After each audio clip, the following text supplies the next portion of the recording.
November sa považuje vďaka hmlám, nízkej oblačnosti a teplotným inverziám za najoblačnejší mesiac v roku. Ale už od včera sa táto povestná karta otočila a začalo aj v nížinách prevládať slnečné a hlavne veľmi teplé počasie, ktoré dokonca prebralo k životu aj kvety orgovánu a jabloní. No a či môžeme očakávať takéto nezvyčajné novembrové počasie aj zajtra, tak o tom bude dnešná predpoveď počasia, ktorá sa práve začala. Dobrý večer. Nad Európou dominujú v počasí stále dva tlakové útvary, a to tlaková výš, ktorá k nám aj dnes zasahovala od východu a priaznivo ovplyvňovala počasie nielen na Slovensku, ale aj v okolitých krajinách. No a tým druhým útvarom je tlaková níž nad západnou Európou spojená s týmto frontálnym systémom. Spomínaná tlaková výš sa v najbližších dňoch trochu stiahne viac na východ k Čiernemu moru a tým sa uvoľní cesta pre tento rozsiahly oblačný systém, ktorý patrí zvlnenému studenému frontu a ktorý už v týchto chvíľach ovplyvňuje počasie napríklad aj v Česku. No a už sa pomaličky chystá aj na nás. Spomínaný frontálny systém prinesie už zajtra do našej oblasti zrážky, ktoré sa najčastejšie vyskytnú na západnom a strednom Slovensku, a to vo forme slabého dažďa alebo prehánok. V piatok už bude pod jeho vplyvom celé naše územie.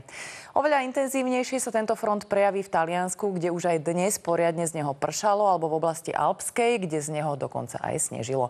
Čo sa týka teplôt, tak už včera bolo u nás na západe mimoriadne teplo, padali aj teplotné rekordy, napríklad v Bratislave. No a dnes sa situácia opakovala po veľmi teplom ráne, kedy bolo na západe od 10 do 14 stupňov. K nám aj cez deň prúdil mimoriadne teplý vzduch od juhu až juhozápadu a teploty sa šplhali až k 20 stupňom. Ešte aj zajtra bude u nás nadpriemerne teplo. Slovensko sa bude stále nachádzať v teplotnom pásme 10 až 15 stupňov, pričom na juhu môže byť aj teplejšie, a to až do 20. Naopak stále extrémne chladno a mrazivo v rámci Európy na jej severe a východe. Okrem vysokých teplôt je v týchto dňoch dominujúcim prvkom počasí aj vietor, ktorý dnes fúkal od juhu v nárazoch okolo 40 až 60 km za hodinu. V horských oblastiach bola dokonca až silná výchrica. Zajtra bude fúkať takisto silno, a to v nárazoch okolo 55 km za hodinu, najmä však na západe. Samozrejme na horách v nárazoch opäť silnejšie, okolo 90 až 105 km za hodinu. V doprave robí momentálne najväčšie problémy vietor. Jazda je o niečo náročnejšia, takže si dávajte pozor najmä v horských úsekoch na popadané konáre stromov alebo dokonca aj na celé stromy, čo je teraz aktuálne najmä na severe v pohraničných oblastiach. Prejdeme na noc. Tá dnešná bude ešte spočiatku polojasná, ale postupne sa začne od západu mračiť. Iba výnimočne sa môžu vyskytnúť lokálne hmly v nižších polohách. Do rána sa vzduch ochladí na 12 až 7 stupňov Celzia. Naďalej treba rátať aj so silným vetrom. Pred nami je už 6. novembrový deň, ale počasie sa naďalej tvári, ako by mala prísť jar. Preto ešte ani zajtra nebudeme potrebovať hrubé kabáty.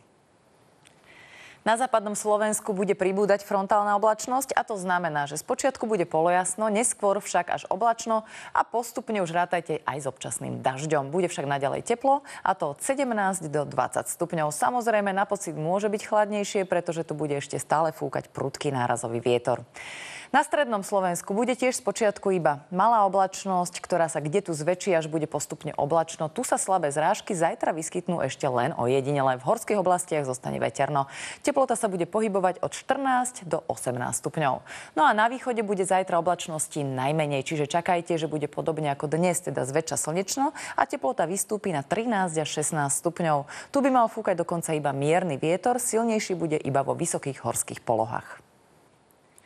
V horských oblastiach bude zajtra pokračovať počasie s rannými hmlami na podhorí, ktoré sa postupne rozplynú. Vyššie polohy budú mať polojasné až oblačné počasie s možnosťou výskytu slabých zrážok. Naďalej bude silno fúkať vietor, tak turistiku ešte radšej neplánujte. V nadmorskej výške 1500 metrov bude okolo 9 až 10 stupňov.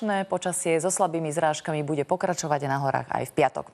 Biopredpoveď si pre nás aj na zajtra pripravila trojku, čo je mierna záťaž. Ďalšie dni, ale aj noci budú na to, že je november stále nadpriemerne teplé. Teplota sa bude pohybovať v intervale od 10 do 18 stupňov.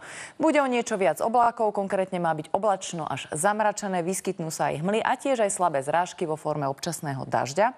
No a od nedele bude oblačnosti o niečo menej. Ako vidíte, žiadne mrazy u nás zatiaľ nehrozia, aj keď sa blíži povestný Martin.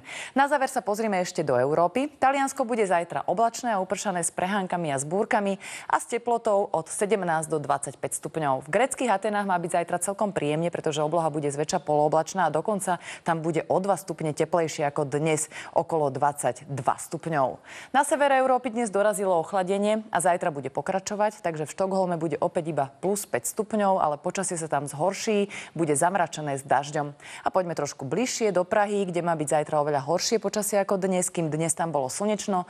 Zajtra bude v Prahe pršať a ochladí sa tam na 11 stupňov Celzia. V Londýne bude zhruba 13 stupňov, lokálne sa tam budú vyskytovať prehánky. No a prehánky a búrky nie sú vylúčené ani v Karibiku, kde však bude prevažne slnečno. Teplota vystúpi na 28 až 34 stupňov.